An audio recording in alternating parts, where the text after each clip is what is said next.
അമേരിക്കയിൽ തന്നെ ഇത് ധാരാളം ഒരു ചർച്ച ചെയ്യുന്നുണ്ട്. ജോസഫ് ആന്റണി സാർ പറഞ്ഞ പോലെ ഇതൊരു പൊളിറ്റിക്കൽ ആയിട്ടുള്ള ഒരു ആംഗിൾ അതിനകത്തുണ്ട്. പക്ഷെ അതിനകത്ത് തന്നെ അതിൽ തന്നെ ഈ കോമൺ സെൻസ് എന്ന് പറഞ്ഞിട്ട് ഒരു കാര്യം ഉണ്ടായതുകൊണ്ട് ധാരാളം ആളുകൾ അതിനെ പ്രൊട്ടസ്റ്റ് ചെയ്യുന്നു, അതിനെ അഗേൻസ്റ്റ് ആയിട്ട് വരുന്നുണ്ട്.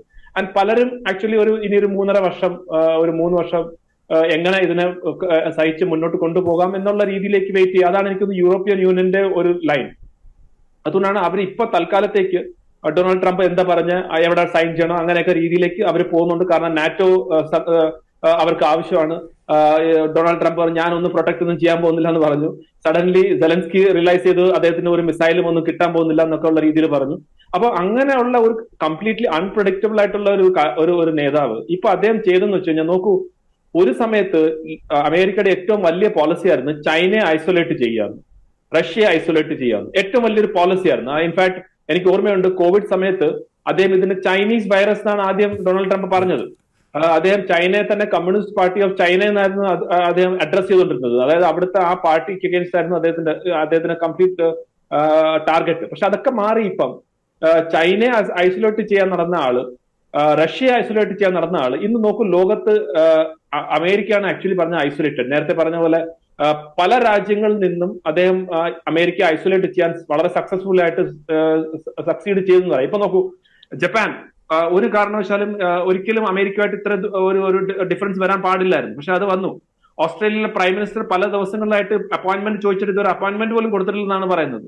ഇന്ത്യ, സൗത്ത് കൊറിയ, ഇനി ഇപ്പൊ യൂറോപ്യൻ യൂണിയൻ, അങ്ങനെ പല രാജ്യങ്ങളും ഒരു ഒരു ഒരു ഒരു ഒരു കാലഘട്ടത്തിൽ യു എസിന്റെ ഏറ്റവും അടുപ്പമായിട്ടുള്ള രാജ്യങ്ങൾ പോലും ഇപ്പോൾ മാറി നിൽക്കുകയാണ്. അപ്പം അതെന്താണ് സൂചിക്കുന്നത്? Now U S is isolated എന്നുള്ളതാണ് അതിന്റെ ഒരു കാര്യം. അവിടാണ് എനിക്ക് തോന്നുന്നു ഇന്ത്യയുടെ ഒരു സ്ട്രെങ്തും ഇന്ത്യയുടെ ആ ഡിപ്ലോമാറ്റിക് ആയിട്ടുള്ള ഒരു കാര്യത്തിൽ ഞാൻ അതിനെ നമ്മൾ പേരെടുത്ത് പറയുന്നത്. അതായത് ഇപ്പം പണ്ട് നമ്മൾ ഒരു നോൺ അലൈൻമെന്റ് മൂവ്മെന്റിന്റെ ഭാഗമായിരുന്നു. ഇപ്പൊ ഇന്ത്യയെ സംബന്ധിച്ചോളം ഓൾ അലൈൻമെന്റ് മൂവ്മെന്റ് ആണ്, എല്ലാവരുമായിട്ട് നമുക്ക് അലൈൻമെന്റ് ചെയ്യാനുള്ള രീതിയിലേക്ക് നമ്മൾ ഉണ്ട്. അതുകൊണ്ടാണ് നേരത്തെ ജോസഫ് ആന്റണി സർ പറഞ്ഞ പോലെ ഇപ്പം ഒരു ക്രൈസിസ് വരുമ്പം അതിനെ ഒരു ഓപ്പർച്യൂണിറ്റി ആക്കി മാറ്റുന്ന ഒരു രീതിയിലാണ് നമ്മൾ ഭാരതത്തെ കണ്ടിട്ടുള്ളത്. അതിന്റെ ഏറ്റവും അവസാനത്തെ ഒരു കാര്യമാണ് ഇപ്പം ഈ ഒരു ടാരിഫ് ഇഷ്യൂ. ഈ ടാരിഫ് ഇഷ്യൂവിൽ തന്നെ ഇന്ത്യയുടെ ഡൊമസ്റ്റിക് മാർക്കറ്റിനെ എങ്ങനെ നമുക്ക് തന്നെ എത്രമാത്രം നമ്മളെ പ്രോഡക്ട്സിനെ യൂസ് ചെയ്ത് അതിനെ എക്സ്പ്ലോയിറ്റ് ചെയ്യാന്ന് ഇന്നലെ തന്നെ കിറ്റക്സിന്റെയൊക്കെ ചെയർമാനൊക്കെ വന്ന് അവർ പറഞ്ഞു. അതായത് നമുക്ക് ധാരാളം സാധ്യത ഉള്ളതും നമുക്ക് ധാരാളം പ്രോഫിറ്റ് ഒക്കെ കിട്ടാവുന്ന ഇന്ത്യൻ മാർക്കറ്റ് തന്നെ ഉണ്ട്, അതിനെ തന്നെ ചെയ്യുന്നത്. അപ്പൊ നോക്കൂ, അദ്ദേഹം ആക്ച്വലി താങ്ക് യു പറയായിരുന്നു. ഡൊണാൾഡ് ട്രംപ് ഇങ്ങനെ പറഞ്ഞുകൊണ്ടാണ് ഞങ്ങളെപ്പോലുള്ള ആളുകൾക്ക് ഇത് ഇങ്ങനെ ചിന്തിക്കുക. അപ്പൊ അതേപോലെ ധാരാളം ആളുകൾ ചിന്തിക്കുന്നു. ഇതിന് തൊട്ട് മുമ്പുള്ള ക്രൈസിസ് ആയിരുന്നു ഓപ്പറേഷൻ സിന്ദൂർ. ആ ഓപ്പറേഷൻ സിന്ദൂറിന്റെ നമ്മൾ ചെയ്ത കൂടെ തന്നെ ഞാൻ കാണുന്ന ഏറ്റവും വലിയ ഗെയിം ചേഞ്ചർ ഇൻഡസ് വാട്ടർ ട്രീറ്റിയാണ്. ആ ഇൻഡസ് വാട്ടർ ട്രീറ്റിയെ നമ്മൾ ഒരു സൈഡിലെടുത്ത് മാറ്റി വെച്ചിട്ടുണ്ട്. ഇനി വരും കാലങ്ങളിൽ അത് അങ്ങനെ തന്നെ ഇരിക്കും, അതിനകത്ത് യാതൊരു സംശയമില്ല. പക്ഷെ അത് ഒരു നോർമൽ രീതിയിലായിരുന്നെങ്കിൽ നമ്മൾ അത് എങ്ങനെ ചെയ്യും, എന്ത് ചെയ്യും എന്നൊക്കെ ഉള്ള രീതി. പക്ഷെ ഒരു ക്രൈസിസ് വന്നു, Indus water treaty is gone. അപ്പൊ കോവിഡിന്റെ സമയത്ത് നോക്കൂ, കോവിഡിന്റെ സമയത്ത് നമ്മൾ അഗൈൻ വലിയൊരു ക്രൈസിസ് ആയിരുന്നു. ഇന്ന് നമ്മൾ കാണുന്ന ഈ ഡിജിറ്റൽ ട്രാൻസാക്ഷന്റെ ഏറ്റവും വലിയ ഒരു എഫക്ട് ഈ കോവിഡ് കാരണമാണ് വന്നത്. കോവിഡ് ഇല്ലായിരുന്നെങ്കിൽ നമുക്ക് ഈ ഡിജിറ്റൽ ട്രാൻസാക്ഷൻ വരത്തില്ലായിരുന്നു. അപ്പൊ ഞാൻ പറഞ്ഞു വന്നത് ഭാരതത്തെ സംബന്ധിച്ചോളം അതൊരു നോൺ പാർട്ടിസാൻ ആയിട്ടുള്ള രീതിയിൽ പറയുകയാണെങ്കിൽ ഏത് ഗവൺമെന്റ് വന്നാലും നമ്മളെ ഭാരതത്തിന്റെ ഒരു സ്ട്രെങ്ത് ആണത്.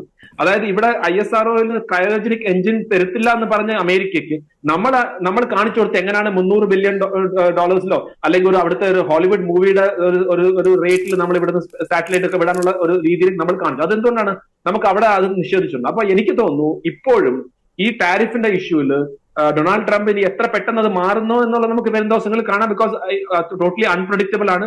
ചിലപ്പോൾ ഇനി അടുത്ത ശ്രീ പ്രദീപിന്റെ ഡിബേറ്റിലേക്ക് വരുമ്പോഴത്തേക്ക് അദ്ദേഹം പറഞ്ഞ we are friends now and ഞാൻ എല്ലാം ക്ഷമിച്ചിരിക്കുന്നു and Modi is a fine man എന്ന് പറഞ്ഞിട്ട് ചിലപ്പോൾ അതെല്ലാം പോകും. പക്ഷെ എന്നിരുന്നാലും India has learned is lessons. അതായത് ഇന്ത്യ അതിന്റെ നിന്ന് പാഠങ്ങൾ പഠിച്ചു. ഇന്ത്യ ഇപ്പൊ ഡൈവേഴ്സിഫൈഡ് ചെയ്യാണ്, അതിനകത്ത് യാതൊരു സംശയമില്ല. നമ്മൾ എല്ലാവരും ആയിട്ടുള്ള ഒരു ട്രേഡ് ഉണ്ട്. നേരത്തെ പറഞ്ഞ പോലെ ഇന്ത്യ ചൈന ഇഷ്യൂസ് ഉണ്ടായിരുന്ന സമയത്ത് തന്നെ ആ ഇഷ്യൂവിലും അതും ഞാനൊരു പറഞ്ഞു, ആ ഇഷ്യൂവിൽ നമ്മൾ ആപ്പ് ബാൻ ചെയ്തതും മറ്റ് ഇൻഡസ്ട്രിയിൽ നമ്മൾ ചെറിയ ട്വീക്സ് കൊണ്ടുവന്നു. അത് നമ്മുടെ നാഷണൽ സെക്യൂരിറ്റിയുമായിട്ട് റിലേറ്റഡ് ആയിരുന്നു. കാരണം ആ ആപ്സ് വെച്ച് നമ്മളെ ഇന്ത്യയിലുള്ള ഒരു നരേറ്റീവ് സൃഷ്ടിക്കാനൊക്കെ ഉള്ള ശ്രമം നടത്തിക്കൊണ്ടാണ് ആ ക്രൈസിസ് വെച്ച് നമ്മൾ അതിനെ ചെയ്തത്. അപ്പൊ അങ്ങനെ പല കാര്യങ്ങളും നമ്മൾ മുന്നോട്ട് പോകുന്നുണ്ട്. ഇപ്പം ഭാരതം ഒരു സ്ട്രെങ്തിന്റെ പൊസിഷനിലാണ്. ഭാരതത്തിന് പണ്ട് പലരെയും ആവശ്യമുണ്ടായിരുന്നു.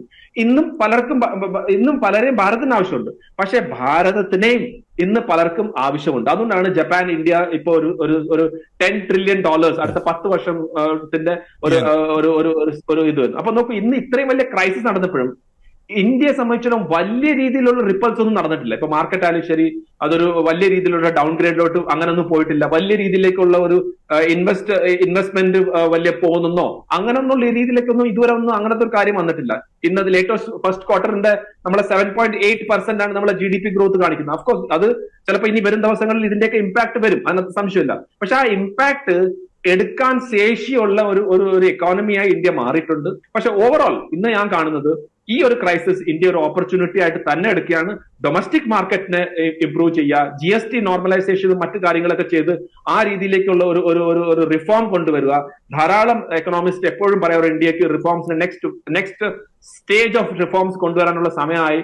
എനിക്ക് തോന്നുന്നു ഇതിനെ ഒരു ഓപ്പർച്യൂണിറ്റി ആക്കി കണ്ട് നമ്മൾ ആ റിഫോംസിലേക്ക് പോവുകയാണെങ്കിൽ തീർച്ചയായിട്ടും വരും നെക്സ്റ്റ് 10 ഇയേഴ്സ്, നേരത്തെ എനിക്ക് തോന്നുന്നു ഡോക്ടർ മോഹൻ വർഗീസ് സാർ പറഞ്ഞ പോലെ 2025 ഒരു ഡിഫൈനിങ് ഇയർ ആയിട്ട് കാണുമ്പോൾ ഞാൻ അതിനൊരു പോസിറ്റീവ് ആയിട്ടുള്ള രീതിയിലേക്ക് കണ്ട് 2025 ഡെഫിനറ്റ്ലി ഇന്ത്യയുടെ എക്കണോമിക് പുഷ് ആഫ്റ്റർ 1991 വീണ്ടും ഒരു പുഷ്. കാരണം ഒരു റിയാലിറ്റി നമ്മൾ സ്ട്രൈക്ക് ചെയ്തു, ആ റിയാലിറ്റി നമ്മൾ ഉൾക്കൊണ്ടുകൊണ്ട് വീണ്ടും ഒരു റിഫോംസിലേക്ക് പോയിക്കഴിഞ്ഞാൽ അത് വരും ദിവസങ്ങളിൽ നല്ല രീതിയിൽ തന്നെ പോകും തന്നെയാണ് എന്റെ ഒരു വിശ്വാസം.